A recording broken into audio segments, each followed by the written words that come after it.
গুপ্ত। ওনার মতো একজন জাতীয় নেতার মুখে আমরা এই ধরনের তৃতীয় শ্রেণীর রাজপথের বিএনপি কর্মীদের ভাষা আশা করি নাই। উনি যখন বাংলার মাটিতে রাজনীতি করব না এই মুচলেখা দিয়ে লন্ডনে পালিয়ে গিয়েছিলেন, আমরা ওনাকে গুপ্ত বলি নাই।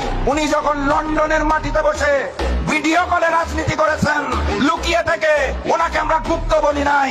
উনি যখন দেশনেত্রী বেগম খালেদা জিয়াকে বালুর ট্রাক দিয়ে আটকে রাখা হয়েছিল, তাও দেশে না এসে বিদেশ থেকে আহ্বান জানিয়েছিলেন, ওনাকে আমরা গুপ্ত বলি নাই।